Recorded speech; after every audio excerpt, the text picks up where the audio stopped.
வணக்கம். ஐயா சு. வெங்கடேசன் அவர்கள் எழுதிய வீரயுகநாயகன் வேல் பாரி பகுதி 104. 6ஆம் நாள் போரின் கடைசி 4 பொழுதுகள் மீதம் இருந்தன. தட்டியங்காட்டில் இதுவரை இல்லாத வகையில் இரு தரப்பும் பதற்றத்தில் நிலை குலைந்து கொண்டிருந்தன. மயூர் கிழாரால் கருங்கைவாணனை மூஞ்சலை நோக்கி அனுப்ப முடியவில்லை. தேக்கனால் முடியனை இரவாதனை நோக்கி அனுப்ப முடியவில்லை. யார் எங்கு நிலை கொண்டு தாக்குவது என்பதை பற்றி ஒவ்வொருவருக்கும் ஒவ்வொரு கருத்து இருந்தது. திசைவேழர் பரன்மேல் திணறியபடி நின்று கொண்டிருந்தார். போர்க்களத்தின் நடுப்பகுதியில் தாக்குதல் வீரியம் கொண்டிருந்தது. அதே நேரம் தட்டியங்காட்டின் இடது விளிம்புக்கு அப்பால் மூஞ்சல் பகுதியில் வலிமை மிகுந்த தாக்குதல் நடக்கிறது. நேரம் ஆக ஆக போரின் விதிகள் எல்லா இடங்களிலும் மீறப்படுவதற்கான வாய்ப்புகள் அதிகம் இருக்கின்றன. இரு தரப்பிலும் கடும் தாக்குதல் நடக்கிறது. தான் நடுவில் இருக்கும் பரனில் நிற்பதா அல்லது இடது பக்க கடைசி பரனில் நின்று மூஞ்சலை கவனிப்பதா என முடிவெடுக்க முடியாத குழப்பத்தில் நின்றார் திசைவேழர். குளவன் திட்டில் நின்று கொண்டிருக்கும் பாரி போர்க்களத்தின் தன்மையை உற்று பார்த்தபடி இருந்தான். எங்கும் குழப்பம் சூழ்ந்திருப்பதை தெளிவாக அறிய முடிந்தது. நாகக்கரட்டின் மேலிருந்து இரவாதனுக்குரிய மறைக்குறிப்புகள் மீண்டும் மீண்டும் காட்டப்பட்டு கொண்டிருந்தன. கூவல் குடியினரின் ஓசை இடைவெளியின்றி வெளிப்பட்டது. வாரிக்கையனுக்கு வேறு என்ன செய்வது என்பது பிடிபடவில்லை. போர்க்களத்துக்கு உள்ளே இருப்பவர்களும் களத்தை விட்டு வெளியே நிற்பவர்களுமாக எல்லோரும் ஒரே நேரத்தில் பதற்றத்தால் பீடிக்கப்பட்டிருந்தனர். நிலைமை என்னவாகும் என்பதை யாராலும் கணிக்க முடியவில்லை. சரியும் மஞ்சள் வெளிச்சத்தினூடே களத்தை உற்று நோக்கி கொண்டிருந்த பாரியின் சிந்தனை முடிவை நோக்கி நகர்ந்தது. இனி தாமதிக்க வேண்டாம் என எண்ணிய கணத்தில் கையை உயர்த்தினான் பாரி. அருகிருந்த கூவல் குடியினர் அதற்கேற்ற ஓசையை வெளிப்படுத்தினர். நாகக்கரட்டில் இருந்தவர்களுக்கான உத்தரவு குளவன் திட்டிலிருந்து வந்தது. போர்க்களம் நோக்கி வெளிப்படுத்தும் ஓசையை உடனடியாக நிறுத்தினான் வாரிக்கையன். இரவாதன் மூஞ்சலுக்குள் தனது முழு படையுடன் நுழைந்து விட்டான். இனியும் பின்னோக்கி வரச் சொல்லும் மறைக்குறிப்புகளை சொல்லிக் கொண்டிருப்பது தவறு. உள்ளே நுழைந்தவன் இதுவரை நாகக்கரட்டின் குறிப்புகளை கவனித்தறியவில்லை. இனி தற்செயலாக கவனித்துவிட்டால் உள்ளே தாக்குதல் தொடுத்து முன்னேறுவதா அல்லது வெளியேறுவதா என்ற குழப்பத்தை அவனுக்கு உருவாக்கும். அந்த தடுமாற்றம் தாக்குதலை வலிமை இழக்கச் செய்து ஆபத்தை உருவாக்க வாய்ப்பிருக்கிறது. எனவே கூவல்குடியின் ஓசையை நிறுத்தச் சொன்னான் பாரி. முழுமையான திறனோடு உள்ளே நுழைந்தவனை எந்த விதத்திலும் திசை திருப்ப வேண்டாம். இதுவரை செய்த முயற்சிகள் சரி, இனி இதை தொடரக்கூடாது. வீரத்தின் விடை என்னவோ அதை ஏற்க ஆயத்தமாவோம் என்று நிலை கொண்டான் பாரி. குழப்பமும் பதற்றமும் நிலவிய இந்த நேரத்தில் பாரி எடுத்த இந்த முடிவு களத்தில் உடனே விளைவை உருவாக்கியது. தேக்கனோடு முரண்பட்டு உரையாடி கொண்டிருந்த முடியன் நிம்மதி பெருமூச்சு விட்டான். கூவல்குடியினரின் குறிப்பொலி நின்றுவிட்டது. இரவாதன் மூஞ்சலுக்குள் நுழையாமல் நின்றுவிட்டான் என்ற முடிவுக்கு வந்தான். பரம்பு தளபதிகள் அனைவரும் அவ்வாறே நினைத்தனர். பதற்றத்திலிருந்து பரம்பு தளபதிகள் வெளிவந்த கணத்தில் தாக்குதலின் வேகம் மேலும் வலிமையடையத் தொடங்கியது. எதிர்ப்பக்கம் நின்றிருந்த கருங்கைவாணனுக்கும் மயூர் கிழாருக்கும் இந்த ஓசை நிறுத்தப்பட்டதன் காரணம் புரியவில்லை. அவர்களின் குழப்பம் அதிகரித்தது. பரம்பின் தரப்பில் தாக்குதலின் வேகம் அதிகரிக்க மயூர் கிழாரின் குழப்பம் மேலும் அதிகமாகியது. முடியனோடு அவ்வளவு நேரம் உரத்த குரலில் பேசிக்கொண்டிருந்த தேக்கன் தனது பேச்சை நிறுத்தி கொண்டான். முடியனின் தாக்குதல் தீவிரமாகியது. அவன் கருங்கைவாணனை நோக்கி சீற்றத்துடன் முன்னேறினான். தேக்கன் தாக்குதல் களத்தை விட்டு தனது இடத்துக்கு பின்னோக்கி நகர்ந்தான். அவனால் நிலைமையை உணர முடிந்தது. இரவாதனின் படை மூஞ்சலுக்குள் முற்றிலும் நுழைந்திருக்கும். இனியும் பின்வாங்கச் சொல்லும் குறிப்பொலிகள் வேண்டாம் என பாரி முடிவெடுத்திருப்பான் என கருதினான். நேற்றைக்கு முந்தைய நாள் இரவு மூஞ்சலை பற்றி இரவாதன் விளக்கியவை எல்லாம் அவனின் நினைவுக்குள் மேலெழுந்து கொண்டிருந்தன. மூஞ்சலை பற்றி அவனுக்கிருந்த தெளிவும் சூலூர் வீரர்களின் தாக்குதல் திறனும் நம்பிக்கை அளிப்பதாக இருக்கும். அதே நேரம் மூவேந்தர்களின் அகப்படையையும் கவசப்படையையும் எளிதாக கருதிவிடக்கூடாது. அது மட்டுமன்று, ஏற்கனவே முடிவு செய்ததைப் போல முடியனும் விண்டனும் அங்கு போகவில்லை. இந்நிலையில் தான் என்ன செய்ய வேண்டும் என்பதை பற்றிய திட்டம் இரவாதனுக்கு இருக்குமா? மூஞ்சலுக்குள் நுழைந்த பிறகு நீலனை மீட்கும் சிந்தனை மட்டுமே தீவிரம் கொள்ளும். உணர்வின் உந்துதலில் இணையற்ற தாக்குதலை நடத்துவான். அந்த தாக்குதல் எதிரியை கலங்கடிக்கும். அதே நேரம் மையப்பொறியை தாக்கி முன்னேறுபவனுக்கு தேவையான முழுமை கொண்ட தெளிவு அவனிடம் இருக்குமா? இன்னொரு வகையில் சிந்தித்தால், ஏறி தாக்குபவனுக்கு சூழலை பற்றி முழுமையும் தெரியாமல் இருத்தல் நல்லது. வீரத்தின் மீது அறியாமை கலந்த குருட்டுத்தனம் படிந்திருந்தால் அது உருவாக்கும் விளைவு எண்ணி பார்க்க முடியாததாக இருக்கும். இன்றைய போர் இதுநாள் வரை நடந்ததை போன்ற நிலையில் முடியப் போவதில்லை. இரவாதன் போரின் போக்கை தனது கையில் எடுத்துக்கொண்டான். இனி அவனது வீரமே எல்லாவற்றையும் முடிவு செய்யும். எண்ணங்கள் மேலெழுந்தபடி இருக்க படைப்பிரிவின் இறுதிப் பகுதியில் வந்து நிலை கொண்டான் தேக்கன். எதிர் திசையில் படையின் 3ஆம் நிலைக்கு பின்னால் வேந்தர்கள் நின்று கொண்டிருந்தனர். காற்றின் துணை கொண்டு பரம்பு வீரர்கள் அம்பெய்த பிறகு தங்களின் பாதுகாப்பு முறையை வேந்தர்கள் மாற்றியமைத்து கொண்டனர். படைப்பிரிவையொட்டி நிற்காமல் தனித்து நிற்கின்றனர். ஒருவேளை காற்றில் கூரம்புகள் பறந்து வந்தால் கவச வீரர்கள் கன நேரத்தில் பாதுகாப்பு கூண்டை உருவாக்குவார்கள். அம்புகளும் ஈட்டிகளும் உள்நுழைய முடியாத கவச கூண்டாக அது இருக்கும். மூஞ்சலுக்குள் எதிரிகளின் படைப்பிரிவு ஒன்று நுழைந்துவிட்ட செய்தி வேந்தர்களுக்கு தெரிவிக்கப்பட்டது. உண்மையில் இது யாரும் எதிர்பாராத ஒன்று. காலையில் மயூர் கிழாரிடம் படையின் தலைமை பொறுப்பு ஒப்படைக்கப்பட்ட போதுதான் இந்த திட்டத்தை அவர் கூறினார். பரம்பு படையில் வலிமை மிகுந்தவை விற்படையும் குதிரைப்படையும் தான். விற்படையை சூழ்ந்து அழிக்க முந்தைய நாள் கருங்கைவாணனால் வகுக்கப்பட்ட திட்டம் முழு தோல்வியில் முடிந்தது. இன்று குதிரைப்படையை உள்ளிழுத்து தாக்கி அழிக்கும் திட்டத்தை மயூர் கிழார் சொன்னார். பரம்பின் மொத்த படையையும் முன்னகர விடாமல் தாக்கும் அதே நேரம் குதிரைப்படையை மட்டும் முழுமையாக உள்வாங்கினால் சூழ்ந்து தாக்கி கடும் அழிவை உருவாக்க முடியும். குதிரைப்படையின் அழிவு பரம்புக்கு பேரிடியாக அமையும் என்றான். நேற்று இரவு பொற்சுவை சென்ற இடத்தில் என்ன நடந்தது என்று தெரியாத குழப்பத்தில் இருந்த குலசேகர பாண்டியன் மயூர் கிழாரின் திட்டத்துக்கு ஒப்புதல் தெரிவித்தார். மற்ற இரு வேந்தர்களும் அதே குழப்ப மனநிலையில் இருந்ததால் இந்த திட்டம் பற்றி கூடுதலாக உரையாடிக் கொள்ளவில்லை. ஆனால் இப்போது அதுவே பேராபத்தாகிவிட்டது. உள்ளிழுத்த குதிரைப்படை நாம் நினைத்ததை விட வீரியமான தாக்குதலை நடத்தி மூஞ்சலின் அரணை உடைத்து உள்நுழைந்து விட்டது. ஆபத்து உச்சகட்டத்தை அடைந்தது. மூஞ்சலுக்குள் நுழைந்த ஒருவன் கூட உயிரோடு திரும்பக்கூடாது. அனைவரையும் கொன்று புதையுங்கள் என்று உத்தரவிட்டார் குலசேகர பாண்டியன். இணையற்ற தாக்குதல் திறனும் தற்காப்பு திறனும் கொண்ட கவச பெரும் படையோடு உதியஞ்சேரல், சோழவேழன், பொதியவெற்பன் ஆகிய மூவரும் புறப்பட்டனர். வேந்தர்களுக்குரிய இசை வாத்தியங்களை அந்த படையின் முன்கள வீரர்கள் முழங்கியதும் குதிரைகளும் தேர்களும் பாயத் தொடங்கின.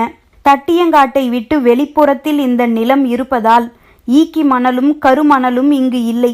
எனவே குதிரைகள் நினைத்து பார்க்க முடியாத வேகத்தோடு மூஞ்சலை நோக்கி விரைந்தன. குளவன் திட்டின் மேல் நிற்கும் பாரி 3 நாள்களுக்கு பிறகு இடதுபுறமாக திரும்பி குகையில் இருக்கும் விளக்கை பார்த்தான். அருகில் நின்றிருந்த இகுலிக்கிழவனுக்கு பார்வையின் பொருள் புரிந்தது.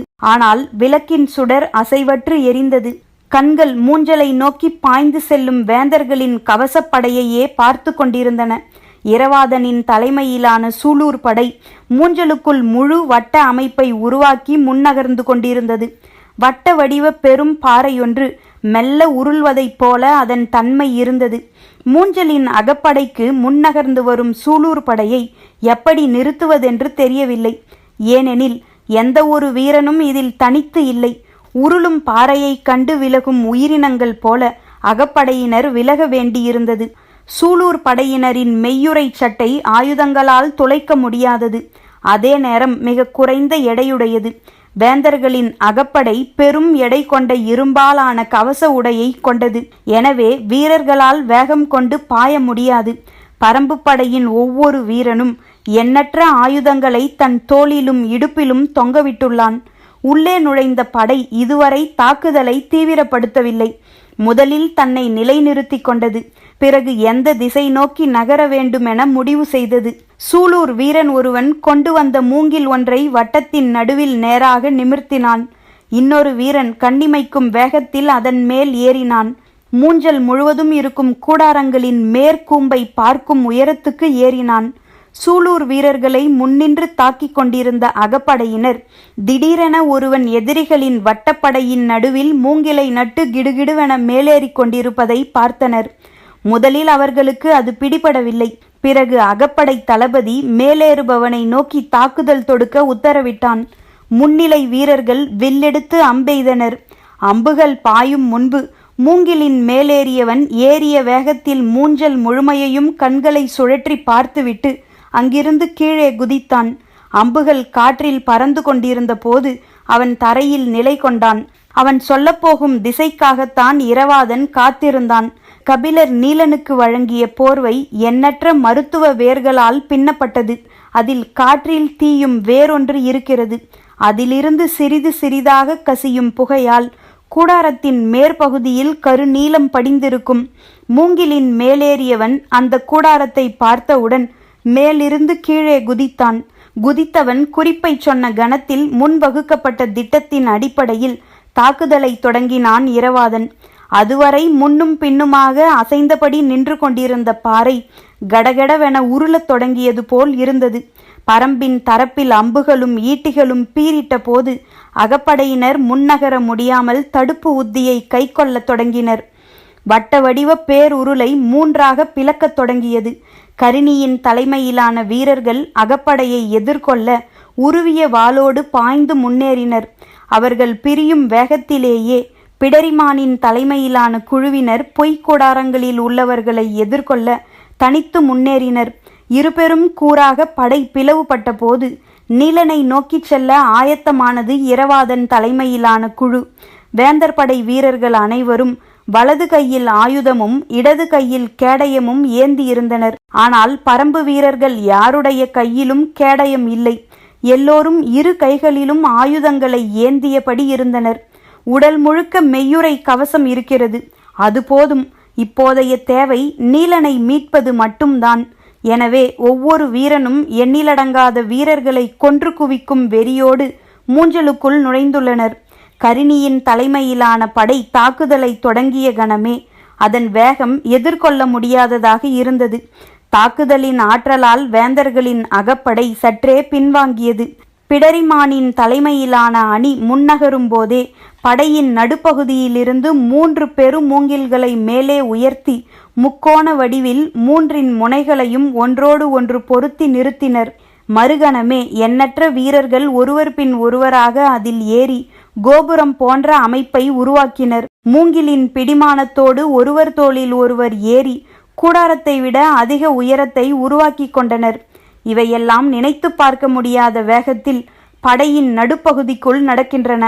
கோபுரத்தில் மேலேறியவர்கள் உச்சியில் இருந்தபடி கூடாரத்தின் மேல்நிலையில் தாக்குதல் தொடுக்கத் தொடங்கினர். பகழி அம்புகள் கூடாரத்தின் மேற்கூரையை கிழித்து கொண்டு உள்ளே இறங்கின.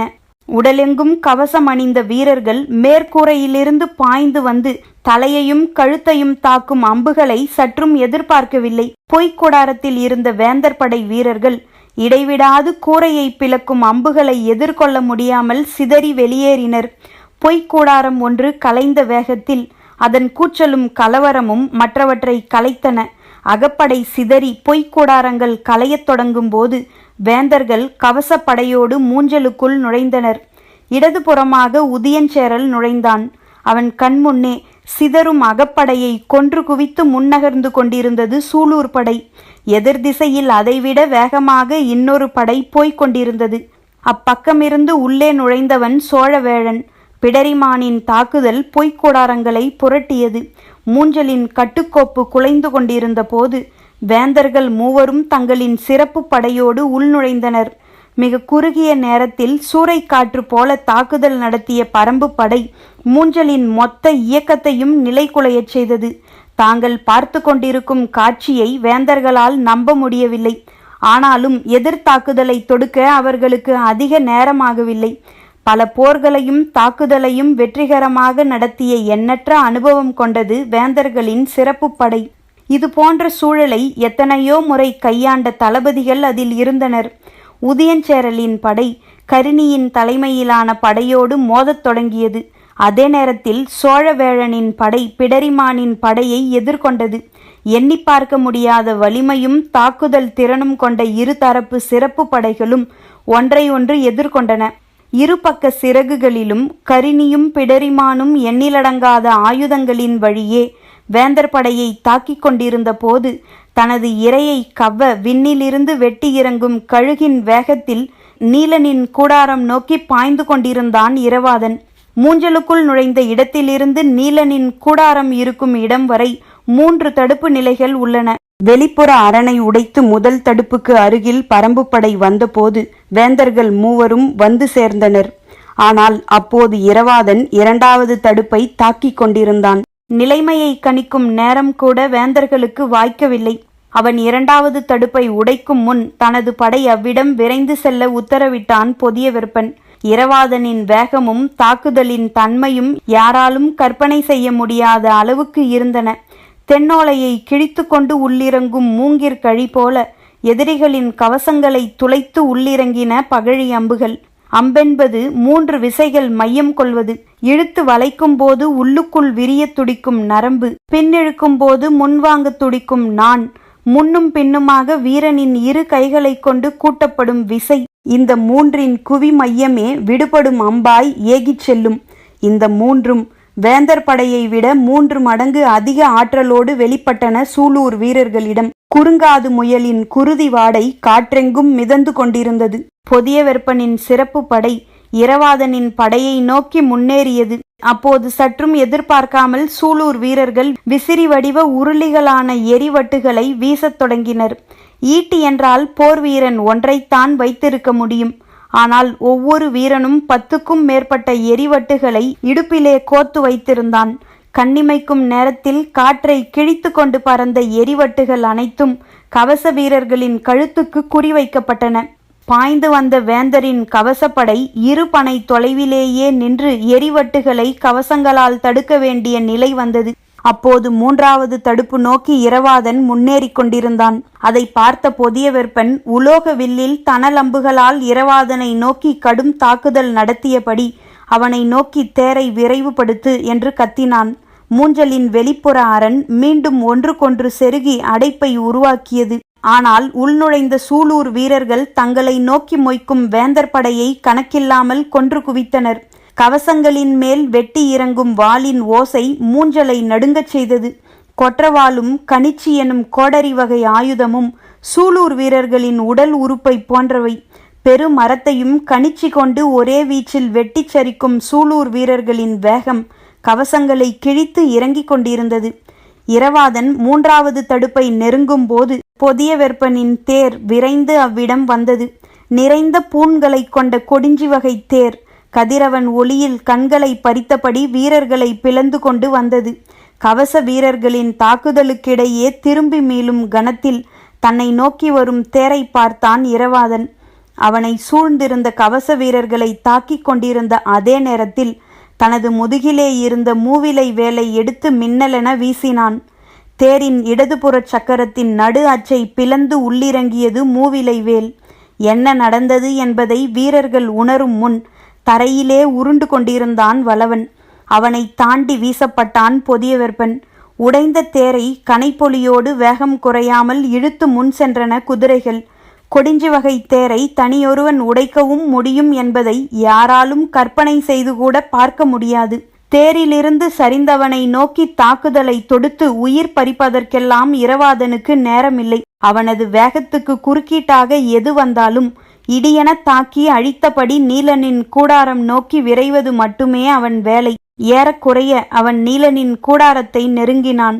அவ்வளவு நேரமும் அவனது வேகத்தை தடுக்க அணியணியாய் வந்து அகப்படை வீரர்கள் போரிட்டனர்.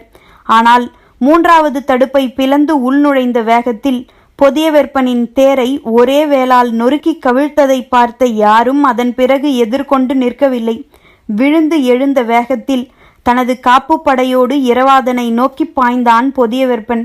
பாண்டிய இளவரசனின் தலை சிறந்த பாதுகாப்பு படையினர் 16 பேர் இரவாதனை சுற்றி வளைத்துள்ளனர். இடது கையில் நீல் மழுவும் வலது கையில் ஈர்வாளும் கொண்டு இரவாதன் தாக்கிய வேகம் 16 பேரையும் நடுங்கச் செய்தது. பரம்பின் சிறப்பு உலோக கலவையால் நாள் கணக்கில் ஊற வைக்கப்பட்ட வாள் அது. வேறெந்த உலோகத்துடனோ கரும்பாறையிலோ மோதினால் கூட முனை மழுங்காது. அதே நேரம் எதிர் வீசப்படும் வாளை வெட்டி கூராக்கும் வலுவுள்ள ஈர்வாள் அது. இரவாதனின் வலது கை வேகம் பாரியே வியக்கக்கூடியது. அதனால்தான் அவன் செலுத்தும் அம்பு யானையின் கழுத்தில் ஒரு பகுதியில் தைத்து மறுபகுதியில் எட்டி பார்க்கிறது. அதுவும் நீலனின் கூடார வாயிலில் இருக்கும் இந்த தாக்குதலில் மரக்குச்சிகளை வெட்டித் தள்ளுவதைப் போல பாண்டிய வீரர்களின் வாள்களை சீவித் தள்ளினான். இடது கை மழுவின் முன் விளிம்பில் கைகளும் தலையுமாக மாட்டிய எதிரிகளின் உறுப்புகள் மீன் செதில்களைப் போல சீவப்பட்டு எல்லா திசைகளிலும் பறந்து கொண்டிருந்தன. பீரிடும் நீரூற்றுக்கு இடையே குளித்து நகர்பவனைப் போல் குருதி ஊற்றுக்கு இடையே நகர்ந்து கொண்டிருந்தான் இரவாதன். அவனை மறிக்கும் ஆற்றல் அங்கு இருக்கும் யாருக்கும் இல்லை. சினம் கொண்ட வேட்டை விலங்கின் 8 பற்களையும் தனது முகத்தருகே பார்த்ததைப் போல இரு கைகளாலும் ஆயுதங்களை கைக்கொள்ளும் இரவாதனை பார்த்து மிரண்டு நின்றான் பொதியவெற்பன். நீலனின் கூடாரத்துக்குள் நுழைய சில அடிகளே இருந்தபோது பாய்ந்து முன் சென்று தாக்கலாமா என நினைத்த பொதியவெற்பன் சட்டென பின்னால் நிற்கும் போர் பணியாளனுக்கு உத்தரவிட்டான். அவன் உடனடியாக அபாயச் சங்கை ஊதினான். குலசேகர பாண்டியனின் அருகில் இருந்த சிறப்பு படை வீரர்கள் மூஞ்சலை நோக்கி விரையத் தொடங்கினர். குளவன் திட்டிலிருந்து போர்க்களம் முழுவதையும் பார்த்த பாரியால் மூஞ்சலுக்குள் என்ன நடக்கிறது என்பதை தெளிவாக பார்க்க முடியவில்லை. மூஞ்சல் தட்டியங்காட்டை விட்டு மிக தள்ளி இருப்பதாலும் கூடாரங்கள் மறைத்திருப்பதாலும் உள்ளுக்குள் நடக்கும் தாக்குதலை துல்லியமாக பார்த்தறிய முடியவில்லை.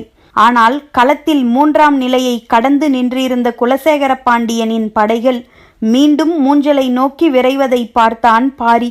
கடைசி கணத்தில் மூஞ்சல் தன்னை காத்து கொள்ள முடியாமல் திணறுவதை உணர்ந்தான். இப்போது பரம்பு தளபதிகளில் யாராவது ஒருவர் மூஞ்சலில் இருக்க வேண்டும் என அவன் மனம் துடித்தது. கருங்கைவாணன் தலைமையிலான படையை உடனடியாக மூஞ்சலுக்கு வரச் சொல்லி மயூர் கிழாருக்கு செய்தி வந்தது. மூஞ்சல் பேராபத்தில் சிக்கிக் கொண்டது. தான் சொன்ன நேரத்தில் கருங்கைவாணன் அங்கே போயிருந்தால் இந்த நிலை உருவாகி இருக்காது. தலைமை தளபதியாக தான் பொறுப்பேற்றதை விரும்பாததால் அவன் தனது கட்டளையை ஏற்க மறுக்கிறான் என்று அவருக்கு தோன்றியது. மீண்டும் மயூர் கிழார் சொன்னபோது கருங்கைவாணன் ஏதோ சொல்ல வந்தான். ஆனால் அதற்குள் தனது குரலை பல மடங்கு உயர்த்தியபடி கத்தினார் மயூர் கிழார்.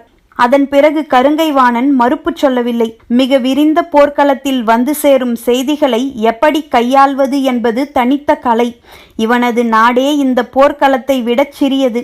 இவன் இதை எப்படி புரிந்து கொள்ள முடியும் என்று எண்ணியபடி தனது தேரை திருப்ப உத்தரவிட்டான் கருங்கைவாணன். தாக்குதல் உச்சம் கொண்டிருக்கிற இந்த நேரத்தில் கருங்கைவாணன் ஏன் விலகிச் செல்கிறான் என்பது அவனது தேர்ப்படை தளபதி வெறுகாலனுக்கு புரியவில்லை. ஆனால் எதிர்த்து நின்று போரிட்டு கொண்டிருக்கும் முடியனுக்கு புரிந்தது. கருங்கைவாணனை இந்த இடம் விட்டு நகரவிடக்கூடாது. அதற்கு ஒரே வழி, அவனது பார்வை அகலும் முன் அவனது தளபதியான வெறுகாலனை கொன்று வீழ்த்துவது மட்டுமே என முடிவு செய்தான்.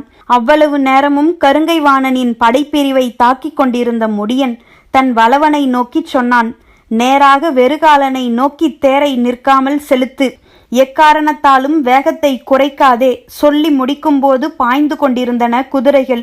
அம்புகளை எடுத்து நானேற்றி விடுவிக்கும் நேரம் கூட முடியனுக்கு இல்லை. கருங்கைவாணன் தனது தேரை மூஞ்சல் நோக்கி திருப்பிவிட்டான். அவனது பார்வை மறைவதற்குள் வெறுகாலன் வீழ வேண்டும். கருங்கைவாணன் இங்கிருந்து புறப்படும் போது எதிரிப்படை தளபதி தன்னை நோக்கி முன்னேறி வருகிறான் என்பதை அறிந்த கணமே அச்சம் மேலேறத் தொடங்கியது. அவன் வழக்கத்தை விட வேகமாகவே அம்பை வில்லில் பூட்டினான். அப்போது உள்ளங்கை அளவு வண்டுகள் சீறி வருவது போல அவனை நோக்கி வந்தன. என்ன அவை என்று அவன் பார்க்கும்போது மார்பெலும்பிலும் இடது தொடையிலும் 2 உள்ளிறங்கின. முன்னுதடு முழுக்க புலி நகங்களால் ஆன வட்டுடை தட்டு அது. காற்றை அறுத்தபடி சீவிச் செல்லும். தேர்ந்த வீரன் கண்ணிமைக்கும் நேரத்தில் 12 தட்டுகளை எறிவான். பிளிரும் யானை துதிக்கையை கீழிறக்கும் முன் சாய்த்துவிட முடியும். வெறுகாலனால் எப்படி அதை எதிர்கொண்டு நிற்க முடியும்? தேரை திருப்பிய கணத்தில் வெறுகாலன் வீழ்த்தப்பட்டதை அறிந்து களம் நடுங்க கத்தினான் கருங்கைவாணன். மொத்த காட்சியையும் பார்த்து கொண்டிருந்த மயூர் கிழாருக்கு என்ன செய்வதென்று தெரியவில்லை. முடியன் மீண்டும் தனது தேரை பழைய நிலைக்கு கொண்டு வந்தான். வரும்போதே விண்டனை நோக்கி குரல் கொடுத்தான் முடியன். கனப்பொழுதும் காலம் தாழ்த்தாதே, ஏறி தாக்கு. விண்டன் முன்னிலும் வேகமாக முன்னேறினான். அதை பார்த்தபடி கொப்பளிக்கும் ஆவேசத்தோடு தாக்குவதற்காக பாய்ந்து வந்தான் கருங்கைவாணன். எந்த தூண்டிலை போட்டால் மூஞ்சலை நோக்கி போக முடியாமல் திருப்ப முடியுமோ அந்த தூண்டிலை முடியன் வீசியவுடன் திரும்பினான் கருங்கைவாணன். அவனது தாக்குதல் உத்தி இன்னும் கடுமையாக இருக்கும் என எண்ணும் போது 6 பரன்களின் மேலிருந்தும் முரசின் ஓசை மேலெழுந்தது. யாரும் எதிர்பாராத நிகழ்வாக இருந்தது. அதிர்ந்து பார்த்தனர் பலரும்.